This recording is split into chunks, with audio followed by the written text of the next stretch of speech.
Good evening and welcome to a special edition of The World. Tonight we'll be looking at the spread of COVID's Delta variant throughout our region, how it's plunged a number of countries into crisis and lockdown, and the road to recovery.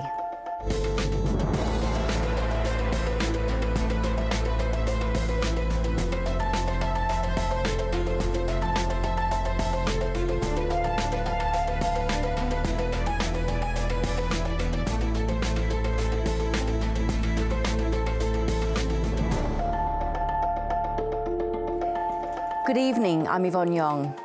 In recent months, countries around the world have been ramping up efforts to vaccinate their populations against coronavirus. But even nations which are getting loads of doses into arms are grappling with the more transmissible Delta strain. It can have severe effects. B.1.617.2 is 4 to 5 times more likely to land you in hospital compared to other strains. First detected in India, Delta was responsible for the worst outbreak of the pandemic as the country recorded more than 400,000 cases a day. It spread fast, including to other parts of Asia and the Pacific. Indonesia is now the region's COVID epicentre with nearly 50,000 infections and more than 1,000 deaths every day. Malaysia, meanwhile, is in an indefinite lockdown as case numbers surge, while hospitals in Myanmar are struggling with a shortage of oxygen. Even Vietnam and Singapore, lauded for their handling of the pandemic, are now seeing significant outbreaks of Delta. Closer to home, it's plunged Fiji into crisis. The Pacific nation now has the highest number of infections per capita anywhere in the world.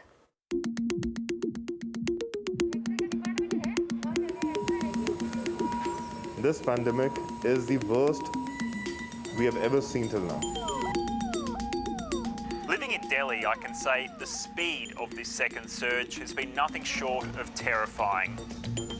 I have seen whole family vanishing in this train. I have cremated 5 members of one family. The Delta variant is ripping around the world at a scorching pace, driving a new spike in cases and death.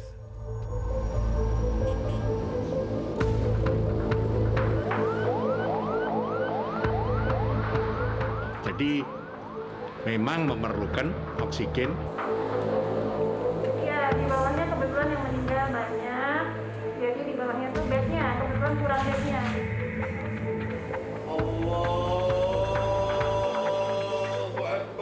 I lost my uncle and my cousin in a space of a week. Actual treatment, it's really difficult. The hospitals and the health services in the country are incredibly strained.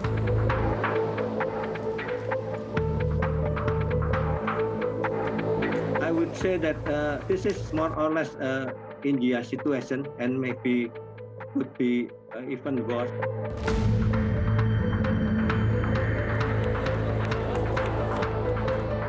Myanmar's been in a downward spiral since the coup, and now COVID-19 is ravaging the country. Their family members lining out, in front of the oxygen plant for long hours, and they got a call from their family members that you don't need to wait a line anymore, like that person already passed away. We will continue to work and to do all we can to keep the dangerous strain under control and from spreading in our country.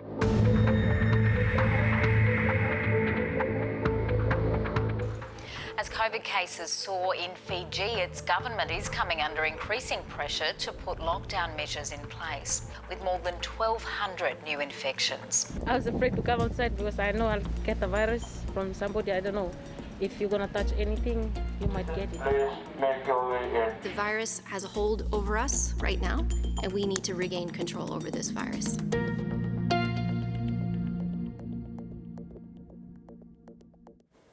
Well, the Delta variant was first detected in Maharashtra, India last October.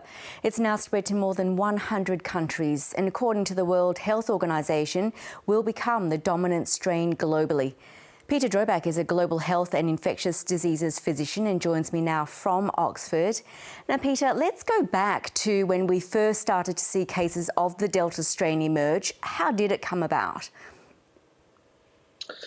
Well, as we've seen, there are mutations that happen with this virus randomly every time it replicates. And as the pandemic has continued to spread, any mutations that give that particular variant an advantage, tend to see it begin to spread. And so this particular variant, which we first saw in India, as you said, has a particular advantage that it seems to spread much more easily. It's more transmissible than the other variants out there, about twice as transmissible as the original Wuhan strain that we all became familiar with in 2020. So typically, in the absence of any other interventions, one infected person will infect about 5 to 6 other people.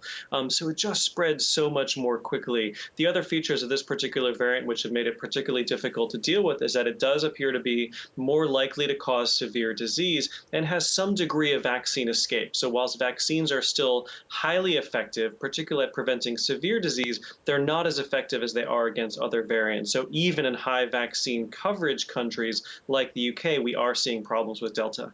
And Peter, what evidence has there been of Delta being more deadly than other strains of the virus?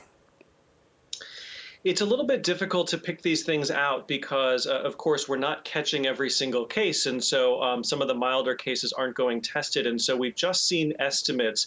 But in high and low vaccine countries, we are seeing what appear to be higher estimated rates of severe disease. And those are data from Singapore, from the UK, and from elsewhere. Some estimate, maybe twice as likely to cause hospitalization. I've seen higher estimates that you mentioned as well. It's hard to be precise because we're not studying this in the setting of a clinical trial. We're studying this in real world conditions where there are a whole bunch of different variables. But it certainly does appear to be the case that that particularly those who are unvaccinated may be more likely to develop severe disease.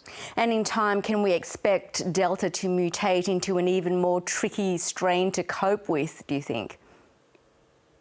It's certainly possible. One of the things that we really have to be concerned about at this phase of the pandemic is that at least in parts of the world, we have high proportions of populations who are vaccinated. And then in the rest of the population, we have the Delta variant spreading very quickly. Now, every time the virus replicates, mutations just happen. They're accidents. But it's like buying a lottery ticket for the virus each time it replicates. So when you have lots of transmission, but a portion of the population that are vaccinated, any mutation that might give it more fitness against vaccinated people or people with immunity already would be a real advantage. So these are conditions that are ripe for the emergence of a new variant that might be vaccine resistant. I can't say that's likely, but it's certainly a risk that we face, and all the more reason for us to step up our efforts to accelerate vaccinations and do what we can to control the spread.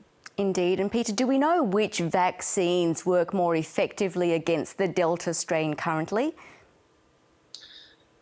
Yes, all vaccines that have been approved around the world and that have demonstrated effectiveness against other variants do demonstrate efficacy against Delta. Now, a couple of things to note. First is that in those, most vaccines require 2 doses to have full efficacy. In those cases, 1 dose does not appear to provide very much protection. So it's really important to get your full course. Here in the UK, for example, there's been a real effort to accelerate people getting their second jab much quicker than was planned because you really need that protection.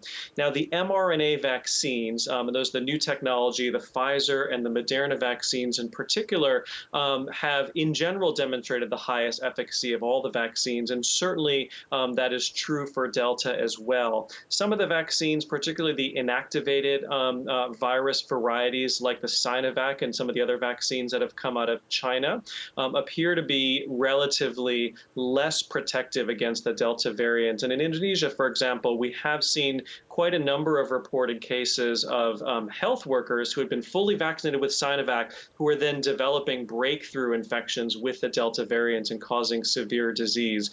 So where possible, we're starting to see efforts to move more towards the mRNA vaccines.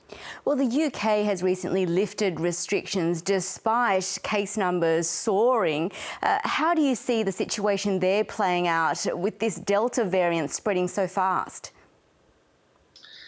Yeah, it's a real gamble that we're taking here in the UK, and it's one that I don't agree with. The bet is that at this moment, the UK has been very successful in vaccinating the public, particularly adults and those at higher risk of developing severe disease or dying. And it's about 53% of the total population, but most adults now have had at least one, if not two doses. So the thinking is that, Delta is spreading really quickly. It'd be very hard to contain without very severe restrictions, and the government is not willing to impose those on the population.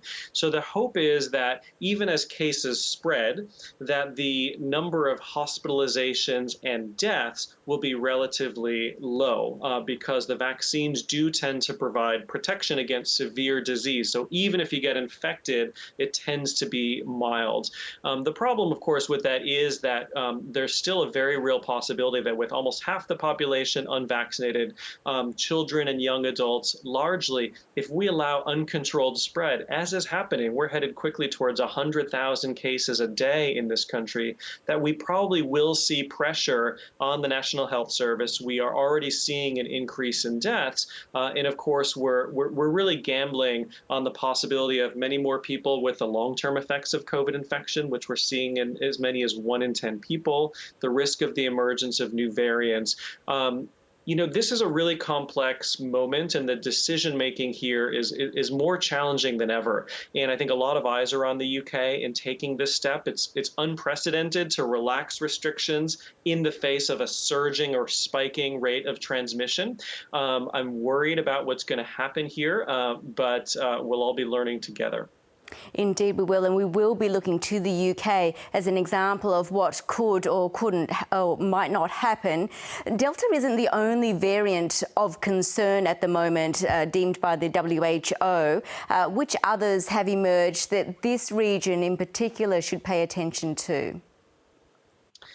Well, the Beta variant, which is a variant that first emerged in South Africa and has been seen in many countries of the world, is one to watch. Now, Delta has sort of overtaken that in many places because it's so much more transmissible. It appears to be outcompeting other variants. With the Beta variant, the concern there is a higher level of vaccine escape, particularly against vaccines like the Oxford AstraZeneca vaccine, which is one of the most commonly used around the world. So that vaccine in particular has less efficacy against the Beta variant. So that's one to watch. And there's another variant called the Lambda variant, first seen in Peru, which is similar to Delta but has some additional mutations. And that's not spread as far and wide. We don't know as much about that, but that is certainly one to follow as well. Peter Droback, thanks so much for talking to us tonight. Really appreciate it. Thank you. Well, Indonesia is extending its emergency restrictions, but only for 5 more days as coronavirus infections continue to soar, fuelled by the spread of the Delta strain. The country is now reporting the highest number of new cases a day in the world, even more than India or Brazil. Health experts fear the crisis will only worsen as the surge in cases continues to spread to outer provinces. Indonesia correspondent Ann Barker reports.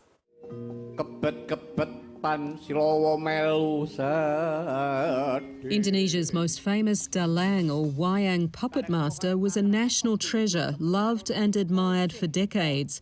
Ki Manteb Sudarsono died this month of coronavirus at his home in central Java. His family had tried in vain to find a hospital with a spare bed. The puppeteer is one of almost 20,000 Indonesians who've died from COVID-19 just in July. Virtually all of them victims of the deadly Delta strain tearing across the country. In Java, Bali, all the city, like including Jakarta, we find 90% of Delta variants responsible for any new infections. The rapid spread of the Delta variant has seen active infections in Indonesia soar 5-fold since June to 550,000. Hospitals are overwhelmed and more patients are forced to die at home. Health experts fear a worsening crisis as the Delta variant spreads to outer islands. If you see the healthcare facility outside Java, Bali is very minimal. It means they suffer a lot compared to Java, Bali. Doctors and medical workers have suffered the most. More than 115 doctors have died since July the 1st. Most of them were fully immunised with the Cyanovac vaccine. Dr. Pandu Riono believes Cyanovac may not have been the best choice for Indonesia. The only way to overcome the new mutants, the new variants that not only Delta, maybe another variants will come out, it means we should select the highest efficacy to give protection for the people. A partial lockdown imposed in early July has seen case numbers fall, but there's still around 38,000 a day. The emergency measures have kept many Indonesians at home, though millions of low-income workers like motorcycle taxi drivers can't afford not to work. What else can I do? We have to earn money. If we stay at home, we don't have an income. So what will our children eat?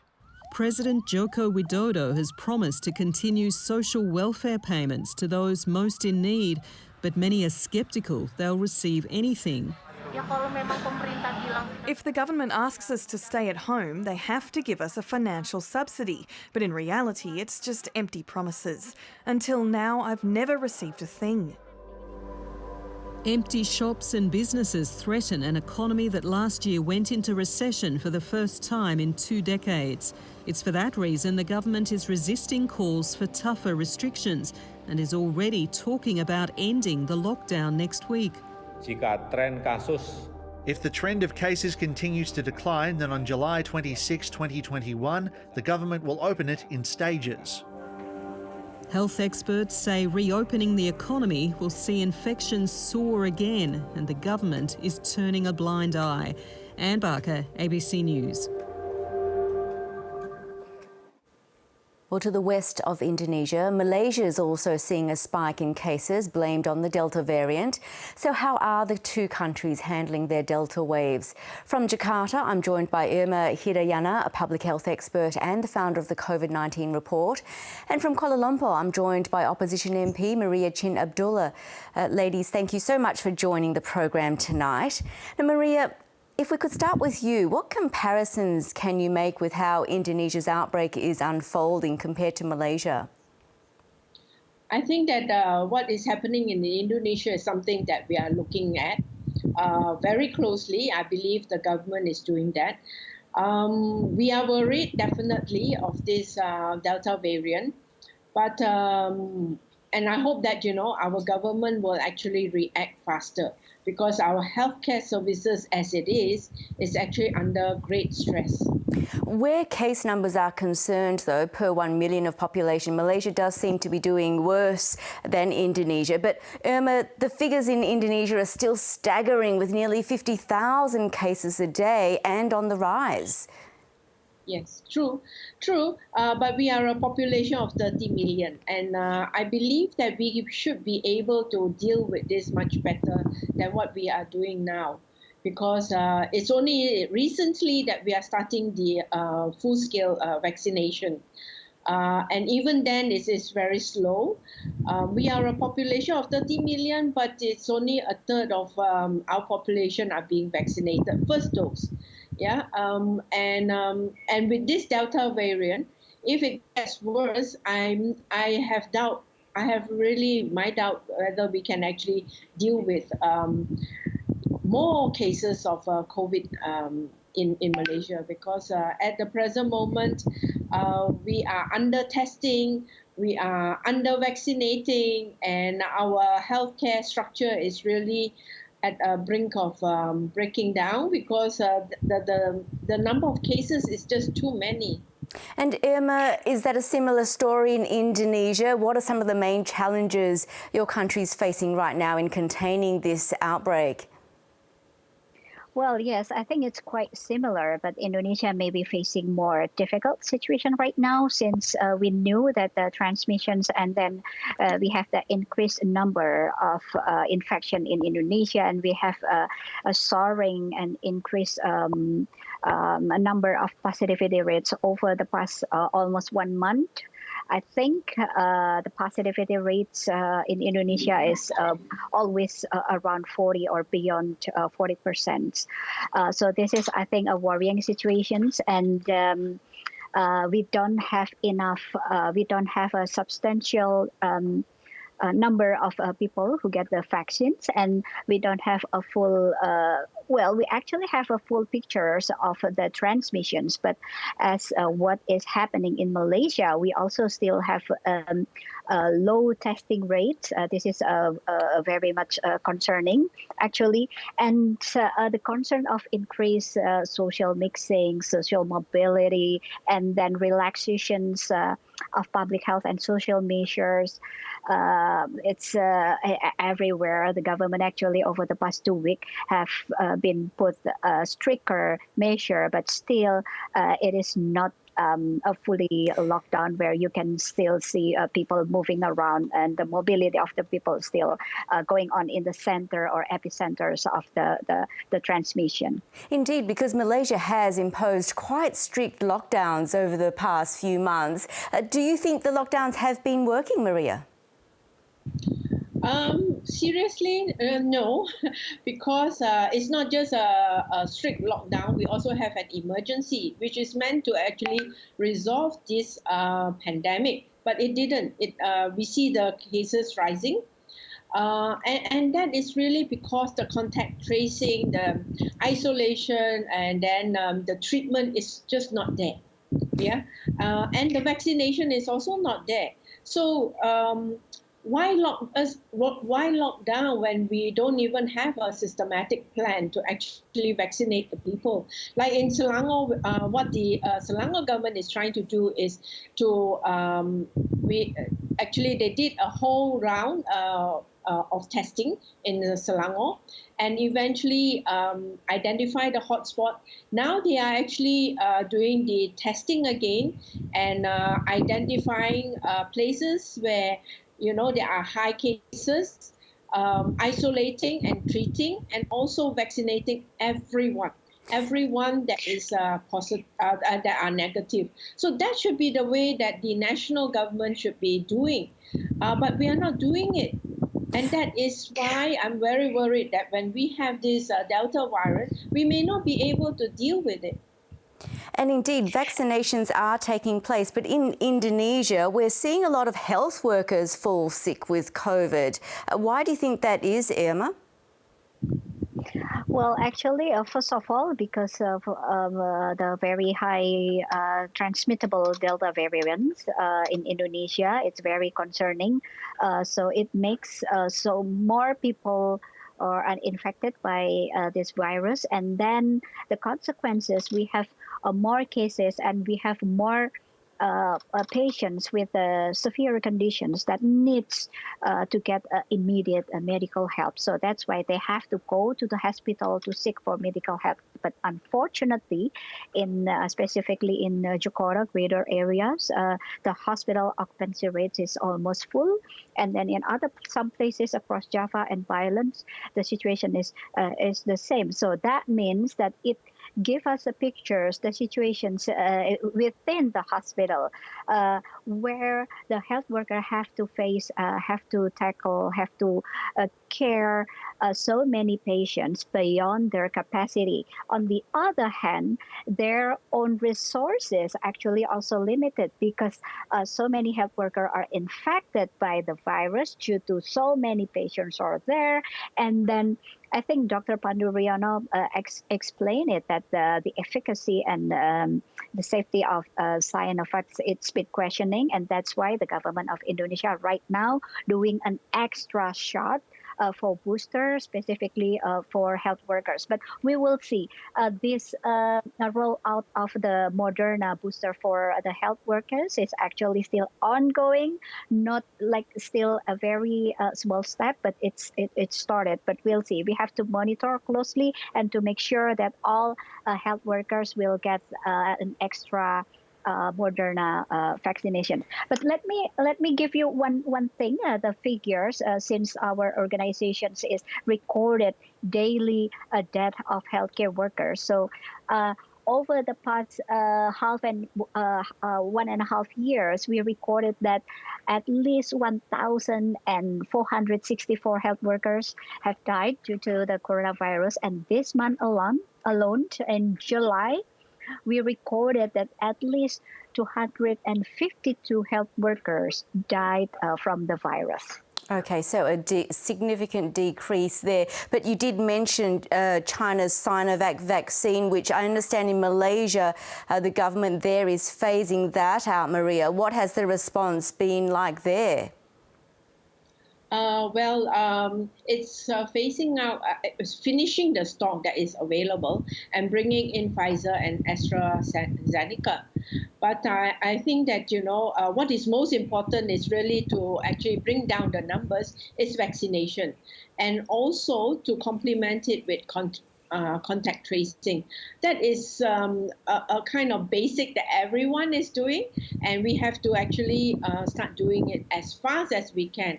Otherwise, we are facing almost the same problem as what has been described in Indonesia, and I certainly do not want to see us going into that direction in Malaysia as well. But the problem is that presently, our healthcare system is at its weakest. We need much more efforts to be made to actually strengthen our healthcare services. That is indeed the priority around the world, isn't it? Here in Australia too, to keep people out of our hospitals, those who have COVID-19. Irma Hidayana in Jakarta, Maria Chin Abdullah in Kuala Lumpur. Good to get your comparisons. Thank you so much. Thank you. You're welcome.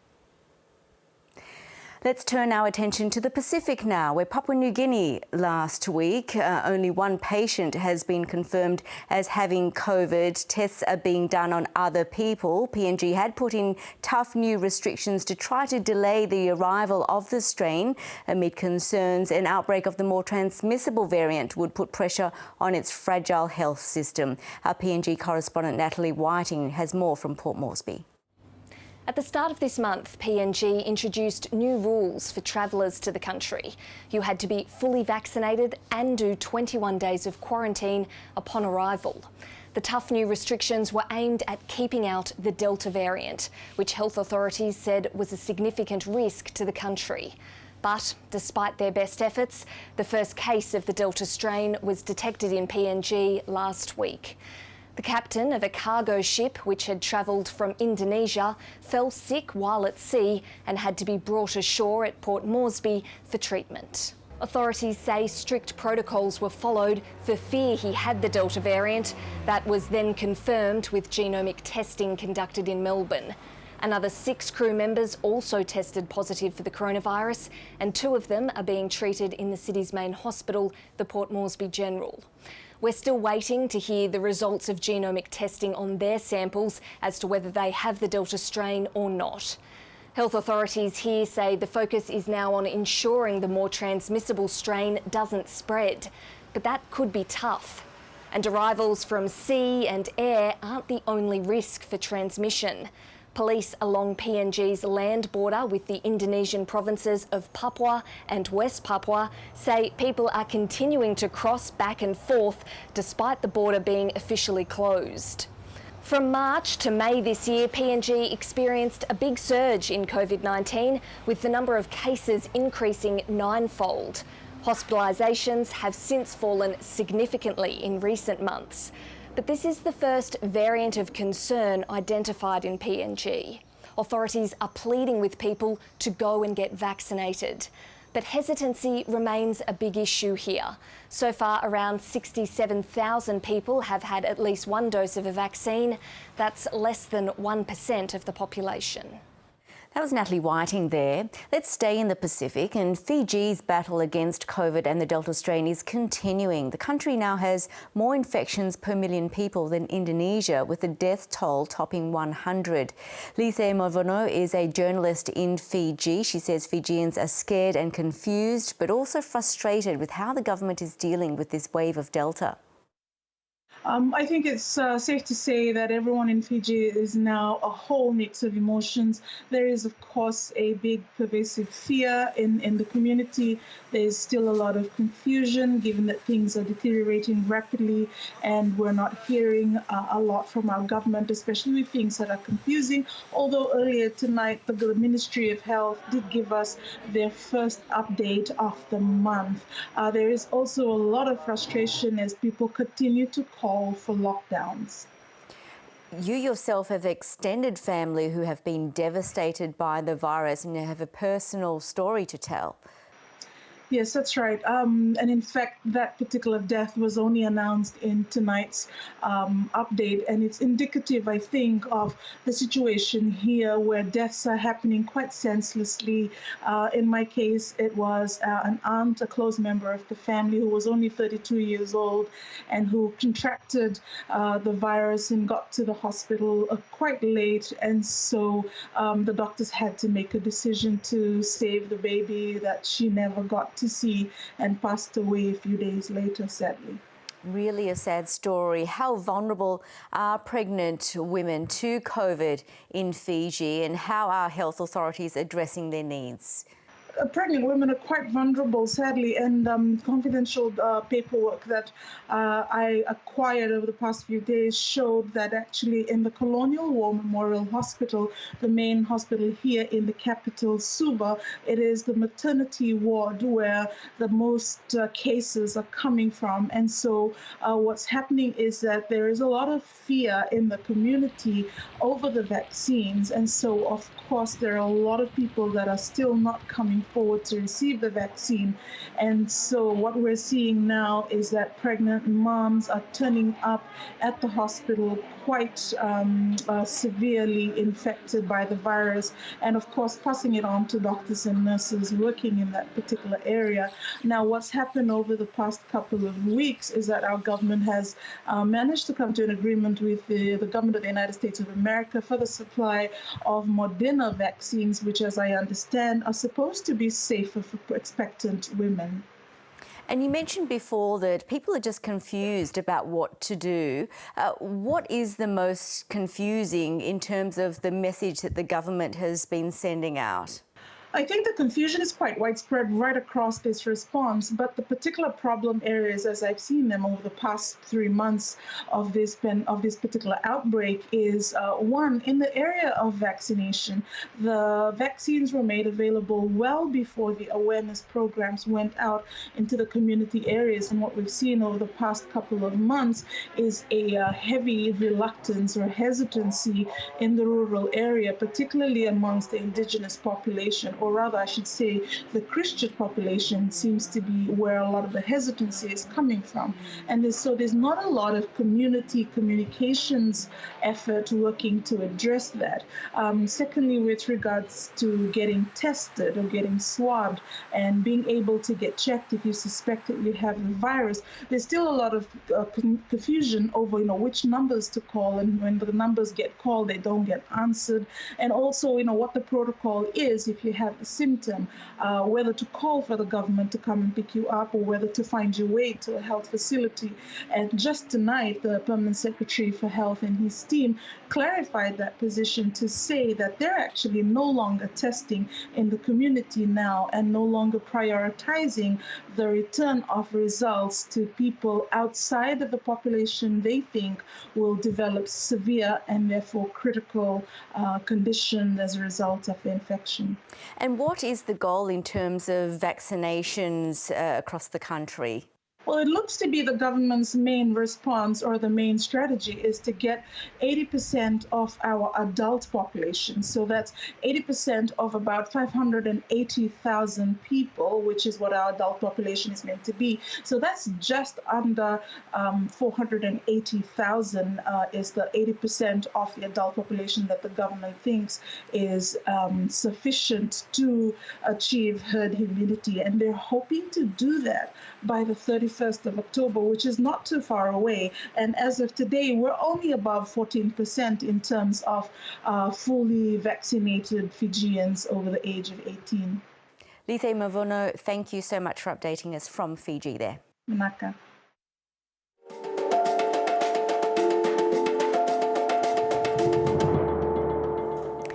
course, the Delta strain has also hit home, plunging more than half of Australia into lockdown. In New South Wales, Premier Gladys Berejiklian is appealing for calm and patience.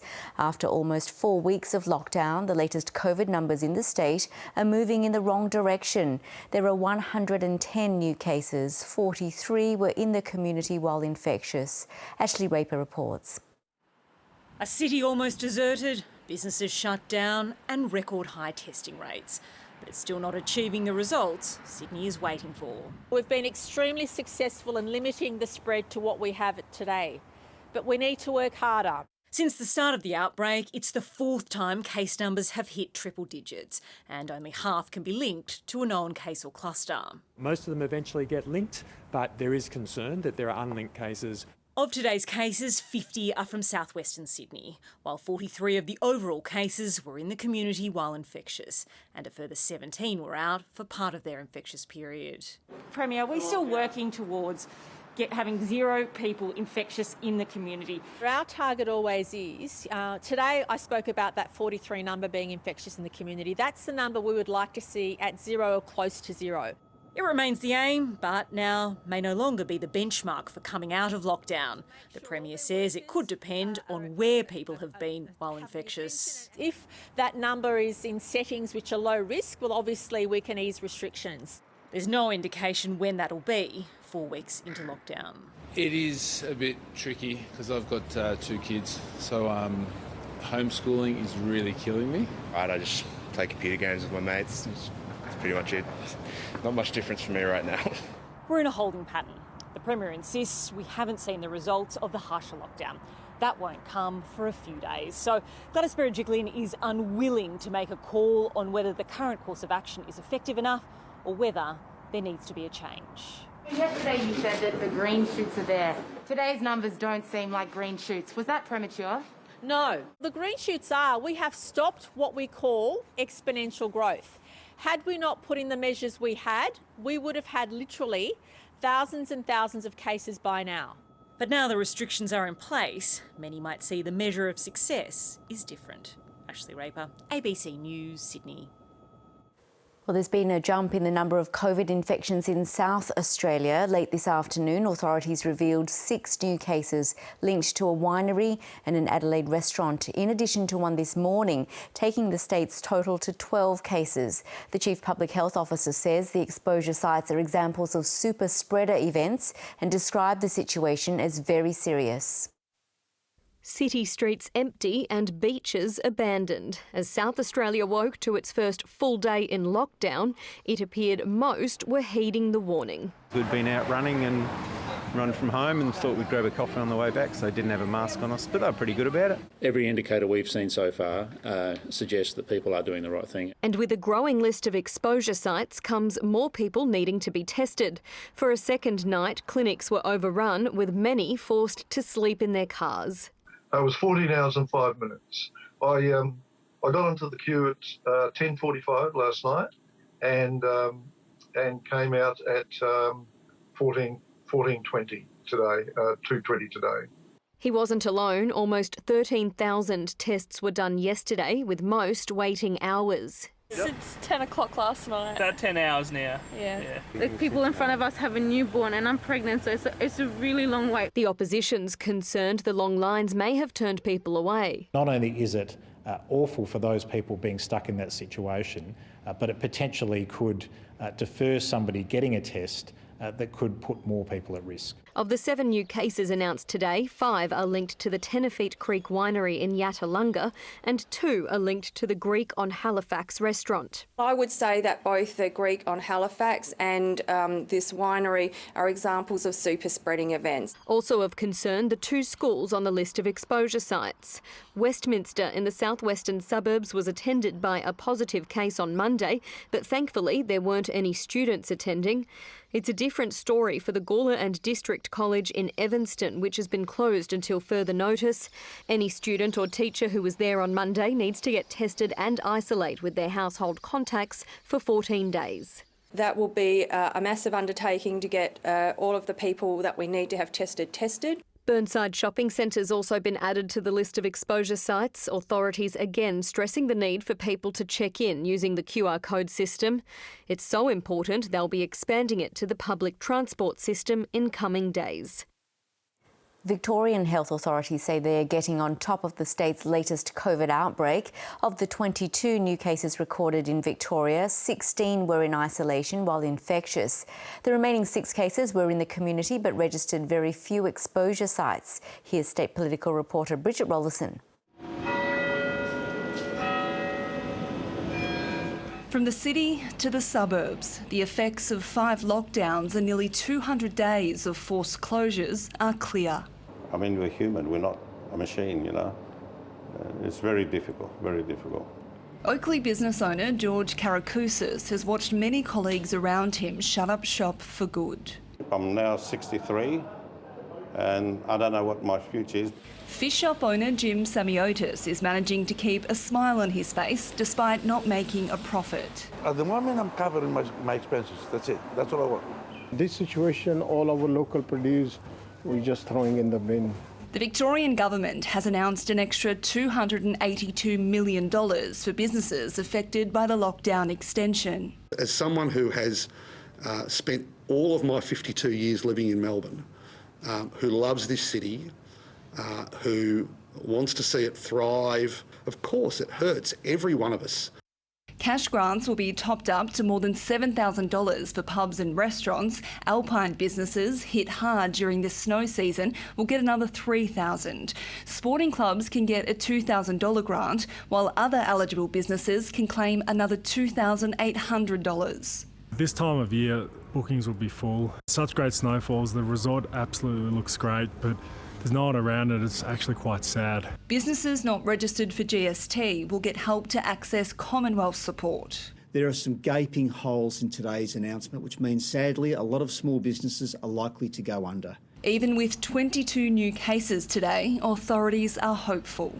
I'm confident that this is going in the right direction. I think we're on track. Even so, there were more cases from exposure sites including Ms Frankie, Young and Jackson's and Amy Park. A Westgate tunnel worker has also been infected, while there's been 10 new cases across 3 schools.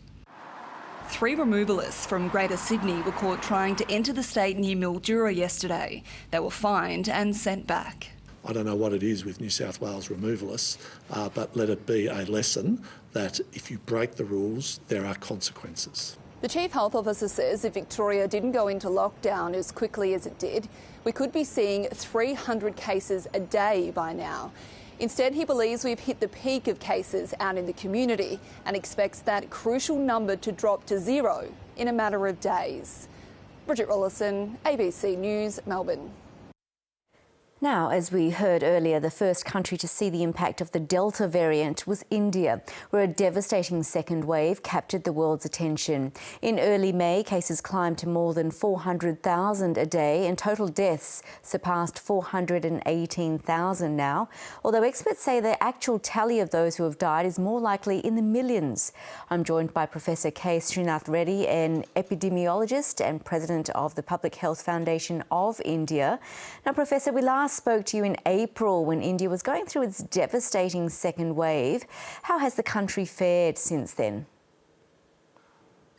Well, we suffered a very severe second wave, which peaked in May and then took its own time to come down in some of the states and descended rapidly in some other states. So by June, we started seeing the cases definitely on the downward trend in most of the country, and the deaths followed thereafter.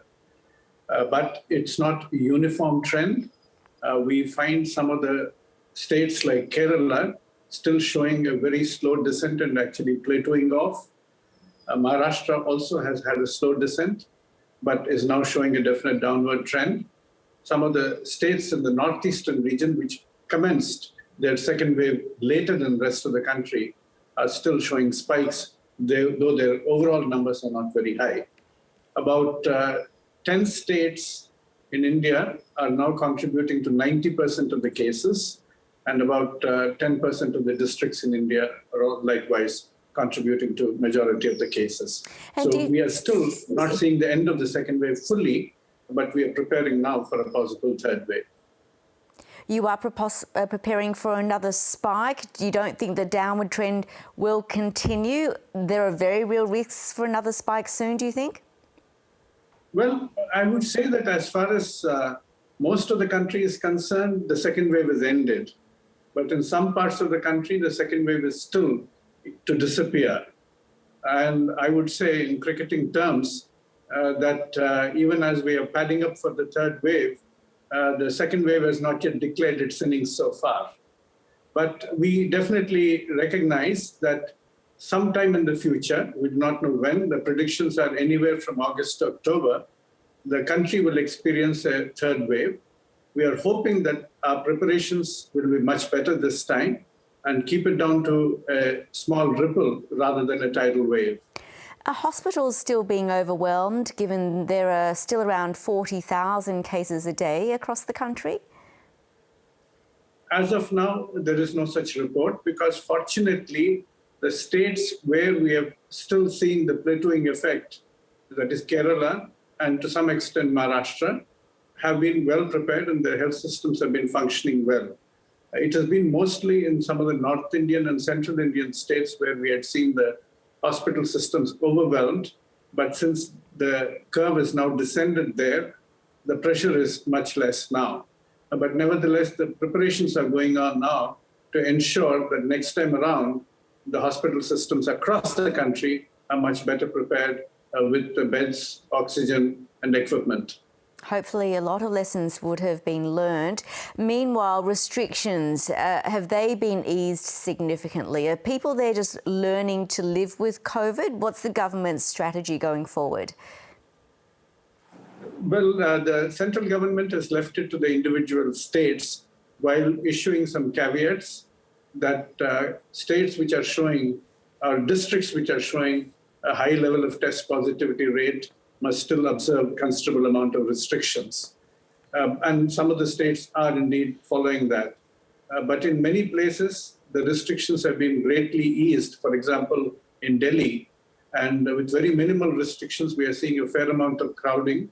And there's been an unfortunate trend immediately after the restrictions were eased for a lot of people not only crowding the markets in the city, but heading towards hill stations in very large numbers, which brought about a warning from the government.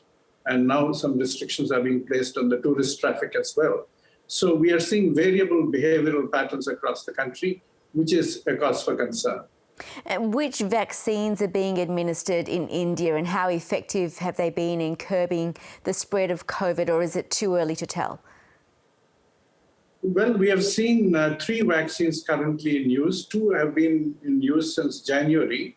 And they have been the AstraZeneca's Indian version called Covishield and an Indian-made inactive virus vaccine called Covaxin. The Russian vaccine Sputnik V has now started getting administered in some private hospitals, but the volume is not large. But a number of new vaccines are expected to enter the supply chain either by end of July or in August. Some of them are being manufactured in India under license. Some of them have been developed in India and are undergoing advanced phase 3 trials.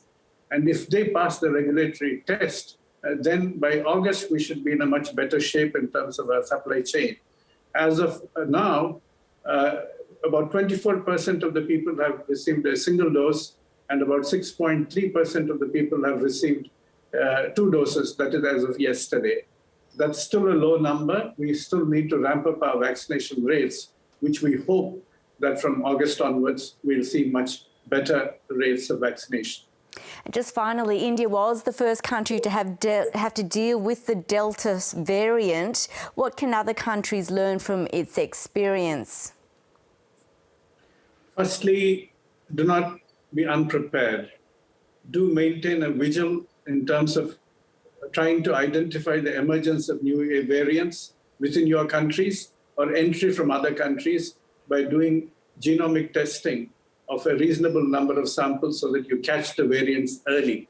Secondly, the lesson to the population is whether it is one variant or another or the original virus itself, there are only 3 ways in which it can enter the body: the nose, the mouth, and the eyes. So please do protect yourself with facial protection with masks so that you do not permit the virus an entry, and avoid super spreader events which give the virus an open highway for travel.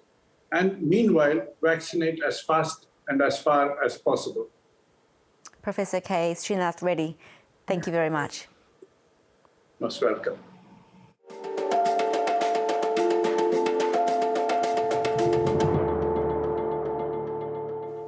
Let's go to other news now. With Afghanistan teetering on the brink of full-blown civil war, there's a push for Australia to re-establish a presence in the country to monitor the resurgence of the Taliban. The ABC can reveal the Foreign Service is considering sending intelligence officers ahead of a potential return of diplomats just weeks after they abandoned the post. Political editor Andrew Probyn has this exclusive report. Prayers at the presidential palace in Kabul as rockets fly overhead. One man torn between an instinct to flee and his faith. The Taliban continuing its steady advance through the war-torn country, ever closer to the Afghan capital. We can all see the violence that's taking place across the country. A symbolic end to the 20-year war came last week when the US general relinquished command. But Australia had already left, withdrawing a month earlier. The decision to get out made just 2 days after the foreign minister paid a visit to the Afghan president. The complete nature of the withdrawal took most people by surprise. The ABC understands Australia's Foreign Service wants to return, initially sending intelligence officers, possibly stationed inside the CIA's headquarters. If deemed safe, diplomats would follow. It's a matter I've discussed with other leaders, particularly when I was at the G7, and I hope we'll be able to do that at an early opportunity, but only if it's safe. Given our 20-year role in the country, I think it's appropriate that we maintain a diplomatic footprint there. With fears insurgents might take the Afghan capital by year's end, one view inside the Foreign Service is that Australia needs people on the ground to establish lines of communication with the Taliban. Some see it as a moral obligation to the millions of Afghans who've already endured decades of conflict, an obligation beyond the evacuation of Afghan nationals who worked closely with Australian forces. If we have to have facilitated commercial flights to bring them to Australia, I know Australians would support that. Joining more than 250 Afghan interpreters and their families who've already been given safe haven. Andrew Probyn, ABC News, Canberra.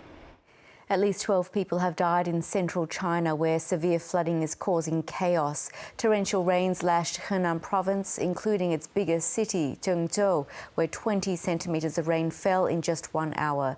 Dozens of people were caught inside this subway station after the water rushed in. Torrents of water rushed through city streets, with authorities scrambling to recover cars. Many residents were trapped in homes, schools and workplaces, requiring rescue teams to move 100,000 people to safety. Almost 2 weeks after Haiti's president was assassinated, the country has sworn in a new prime minister. Ariel Henry is a neurosurgeon and former cabinet minister. President Jovenel Moïse asked him to take on the job just days before being gunned down. Dr. Henry takes over from Claude Joseph, who'd been serving as interim prime minister.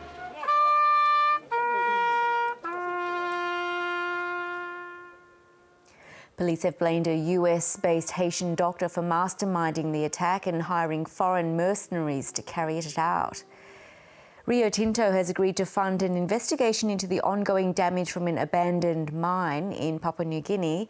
Landowners lodged a complaint with the Australian government against the company, which had to close the mine after violence broke out at the site over 30 years ago.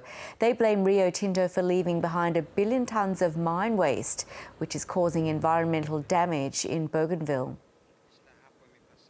After the company moved out, the levee started collapsing, and then the collapsing levees actually sends down tons and tons of waste into villages, covering farmlands, even untouched forest. Rio Tinto is also being asked to help pay for rehabilitation work afterwards. It's official. The Olympic Games are coming to Australia once again. Brisbane has today been named the host city for the 2032 Games. Correspondent Jake Sturmer has more from Tokyo, where the IOC announced the decision.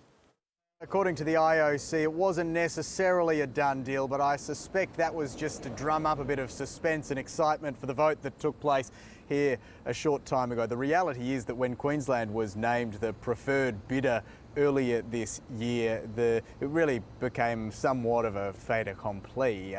Though, nevertheless, the Queensland Premier, the Brisbane Lord Mayor and the Federal Sports Minister have all come over here and they made their pitch. They played up Brisbane's love of sport and Queenslanders' love of sport, the natural beauty of the state and the fact that 80% of the venues for the Games have already been constructed. Let's take a look at the moment Brisbane won the Games.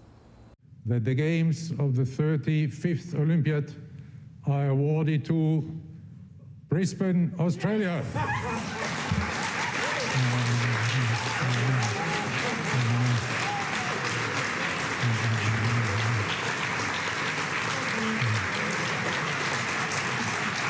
Well, now we've heard those iconic words. They will be etched into Australia's sporting memory, just like the winner is Sydney. Queensland has now signed the host city contract and Brisbane has 11 years to plan and prepare to get ready for what will be an extraordinary global sporting event.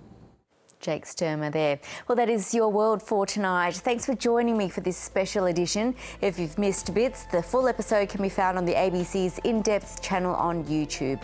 I'm Yvonne Yong. Have a good evening.